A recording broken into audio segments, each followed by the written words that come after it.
A causa de quase todos os nossos fracassos e de quase todos os nossos males é uma só: a fraqueza da nossa vontade. É o nosso horror do esforço, principalmente do esforço prolongado. Nossa passividade, nossa leviandade, nossa dissipação. São outros tantos nomes para designar esse fundo de universal preguiça, que é para a natureza humana o que é o peso para a matéria.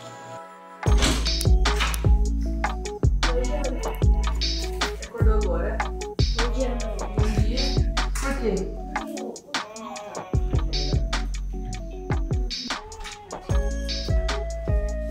Cadê o neném? Cadê o neném? Bom dia. Bom dia. Bom dia. Você acordou agora? Você acordou agora? Tá.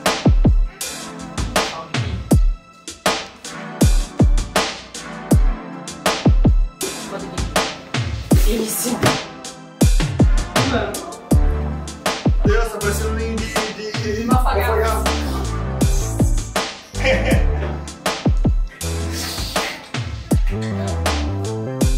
Ah, é?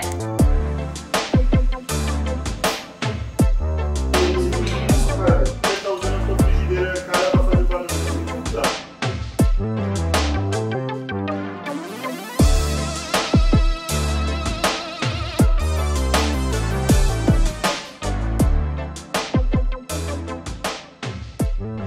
Tô indo no mercado agora, demanda normal da casa, né? E essa é aquela trivialidade, aquilo que acontece simples no dia a dia, que por a gente não mostrar, as pessoas acham que não acontece. E obviamente tem toda uma questão de isso não ser vendido, não é esteticamente bonito de se mostrar, então as pessoas elas vendem muito aquela coisa, muito da produtividade, disciplina, né? Sem essa parte, então parece que a pessoa não tem demanda, para além daquilo que ela faz, aparece naquele 1 minutinho de stories. Mas essa é uma parte do dia que de fato acontece todo dia, da sua maneira, que por a gente não mostrar, e porque a maioria das pessoas não mostra, parece que não acontece. E quem tá do outro lado da câmera, aliás, quem tá do outro lado do celular, fica achando de fato que só ela tem aquela demanda, só ela é muito tarefada, só ela tem uma sobrecarga, só ela faz coisas normais do dia a dia. E esse é um ponto também que muitas pessoas elas se desanimam na hora do desenvolvimento pessoal e na hora de ser produtivo e fazer aquilo que tem que fazer, justamente por isso, por achar que, porque eu tenho uma rotina que é diferente daquela pessoa, eu não sou capaz de desempenhar o mesmo que a outra pessoa desempenha.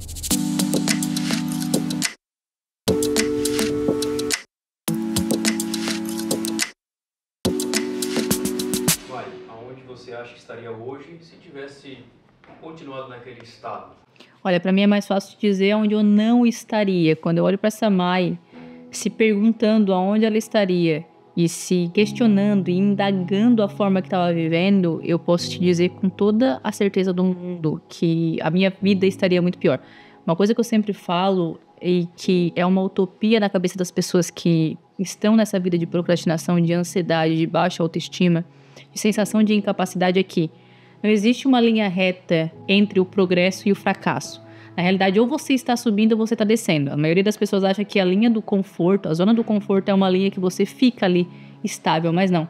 Essa Mai, ela se questionava a respeito da sua vida e principalmente a respeito da forma que ela vinha vivendo. Eu lembro que, quando eu paro para pensar nesses momentos lá, eu lembro muito das cenas do despertador. Aquela coisa do despertador tocando de manhã e eu sem energia, eu sem vontade, eu não tinha propósito. Então, eu acho que esse querer dormir demais, querer ficar demais na cama, de fato, era a minha fuga. Então, eu lembro que eu ficava até de madrugada rolando o meu feed, como conversamos, né, eu e o Thales, então eu rolava o meu feed até de madrugada, mas mesmo assim eu tinha que acordar cedo no outro dia. Ali o despertador tocava e eu não levantava da cama, ou levantava ali no último, eu lembro que eu tinha até 5 alarmes. Quando levantava, eu dava de cara com a minha insatisfação. Quando eu fui para Londres, eu achei de fato que a nossa vida ia se transformar muito rapidamente. E quando eu dei de cara com essa frustração, ali iniciou o meu processo com a procrastinação, ali iniciou o meu processo com a perda do propósito, ali iniciou o meu processo de fato de me perder de mim mesma. Como eu mesma digo no vídeo, esse vídeo obviamente ele não tá inteiro, mas no vídeo eu digo que eu perdi o meu brilho. Eu perdi a minha vontade de ser, eu perdi a Mai que eu era, a felicidade, a leveza, e passei a ser uma mulher extremamente preguiçosa, procrastinadora, uma mulher que não tinha energia para fazer as mínimas coisas da casa, não tinha energia para ser uma boa mãe, não tinha energia para ser uma boa esposa, não tinha energia para cuidar da sua casa, para trabalhar. Eu literalmente me arrastava. E eu fiquei durante 2 anos dessa maneira. E uma coisa que é muito, muito significante para mim era as refeições. Todas as minhas refeições, pela preguiça e pela procrastinação, eu trocava por café. Então eu acordava de manhã, já tomava café, o almoço era café, e café puro, café preto. Então eu lembro muito disso. Na minha casa está uma bagunça, e ela, obviamente, ela só externalizava aquilo que eu estava sentindo por dentro, que por dentro também eu estava uma bagunça. E como que vinha para fora? E eu sempre digo isso. A procrastinação, ela não é a causa. A procrastinação é um sintoma de algo que não está bem dentro de você. É um sintoma de algo que está quebrado, é um sintoma de algo que não está fundamentado. É um sintoma. É como se fosse aí uma gripe, o espirro da gripe, que está ali para te mostrar que tem alguma coisa que está errada dentro de você. Tem muitas pessoas que acham que procrastinação é o problema, e não.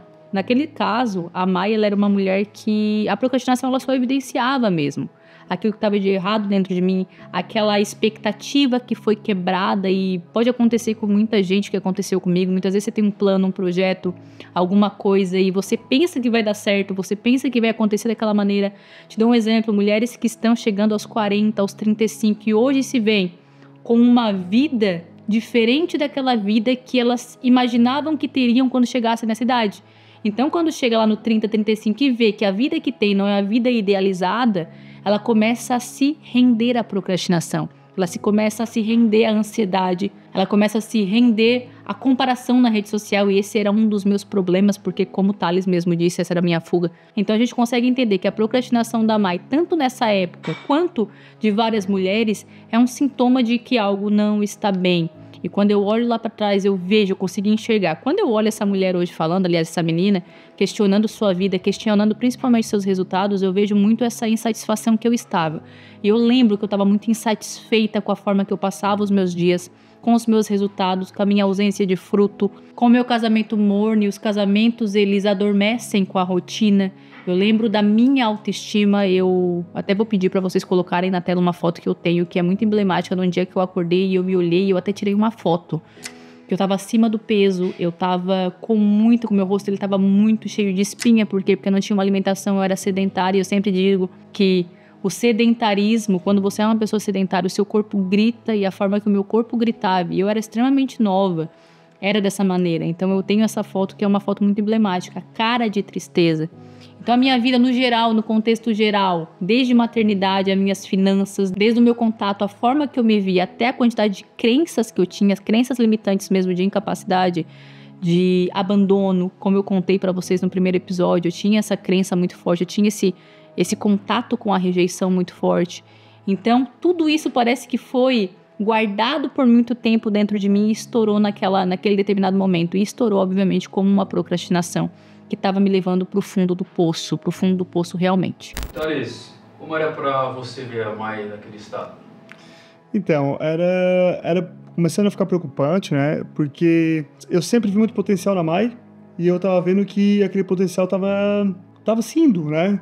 Eu sempre cheguei, ela uma mulher com muito potencial, desde muito tempo atrás. Então a gente começa a perceber que aquela pessoa, a mulher que tu casou, que tu olhava com uma admiração, é uma pessoa que tu sempre chegou ao potencial, começar a sair, né? Acabar ir para longe, chegar em casa sempre desanimada, fisicamente cansada, sabe? O relacionamento começando a ficar diferente, picuinhas, brigas desnecessárias, comparações desnecessárias. Toda a procrastinação trouxe todo esse enredo para nossa família, né? Para o nosso relacionamento, para dentro de casa. Era complicado, era bem complicado. Tava começando a ficar cada vez mais complicado, assim. E eu lembro exatamente de um dia que foi muito fatídico para mim, que eu tinha colocado o despertador tocar, assim, pela 40ª vez, e eu dizia sempre: Thales, eu vou mudar. Amanhã eu vou ser outra pessoa. Amanhã eu vou treinar. Amanhã eu vou acordar cedo.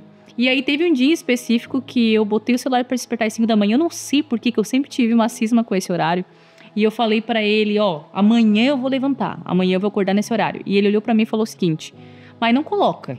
Porque você sabe que você não levanta e você não levantando, você me acorda, eu tenho que trabalhar, eu tô aqui ralando e você tá aí dizendo que você vai fazer e você não faz, eu sei que você não vai fazer. Eu acho que essa frase foi pra mim assim. E eu comecei a perder a admiração por ela. Tu imagina, tu tá num relacionamento, tá casado com alguém que tá toda hora falando que vai fazer isso, que vai fazer aquilo, que vai acordar cedo, que vai começar a praticar atividade física, que vai mudar, que vai começar, né, a se desenvolver de alguma forma.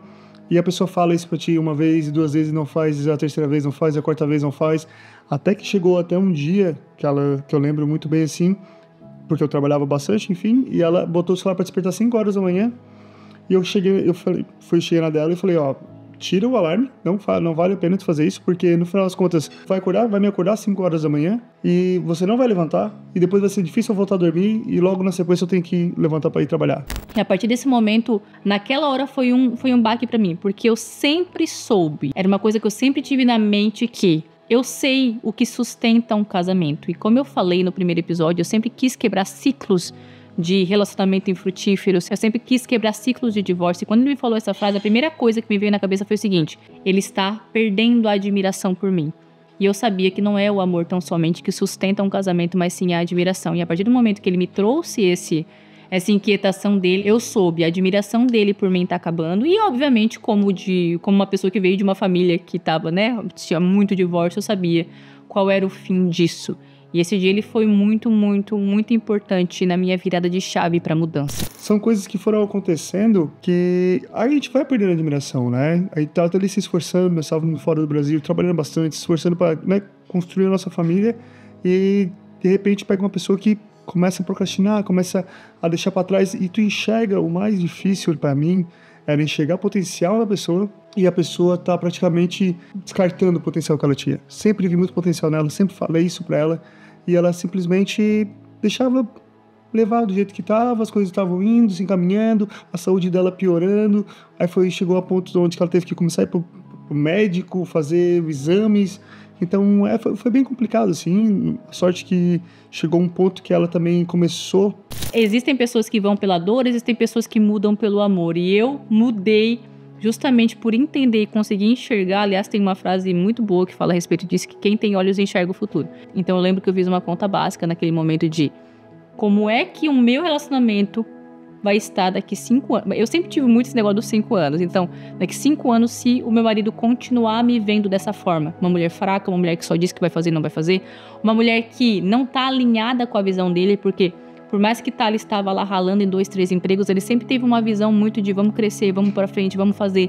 E no estado que eu estava, eu não era essa mulher que estava acompanhando dele.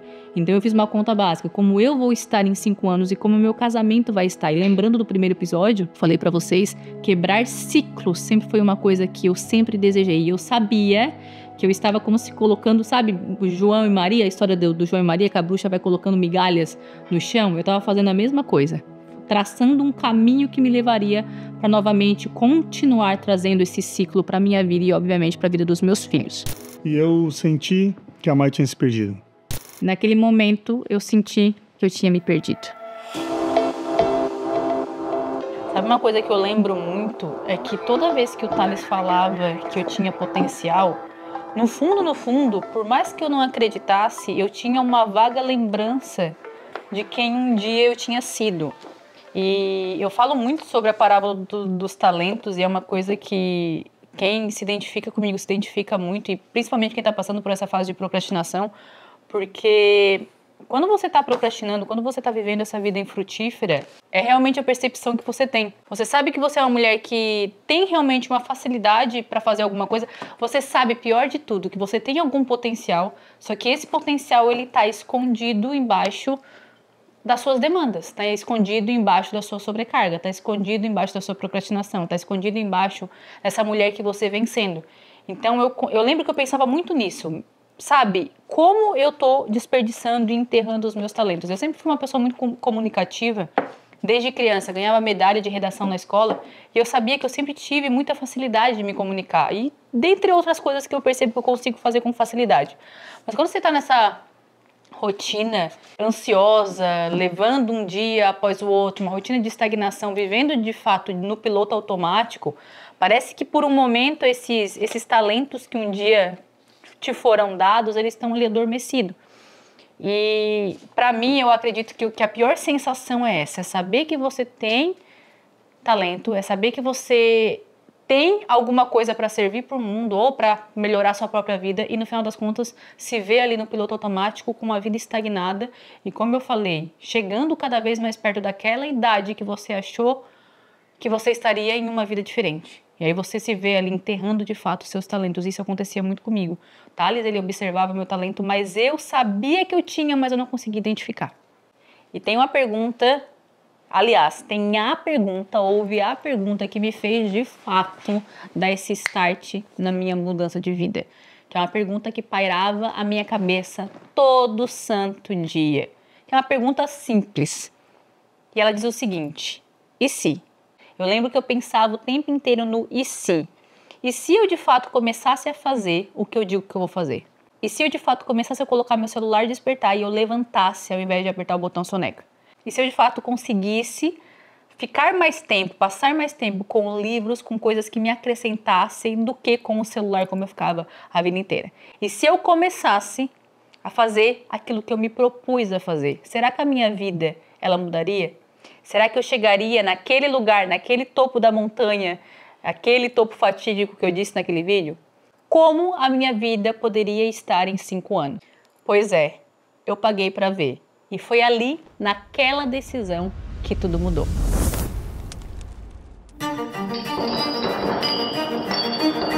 Qual é a mulher que, possuindo 10 dracmas e perdendo uma delas, não acende uma luz, varre a casa e procura atentamente até encontrá-la?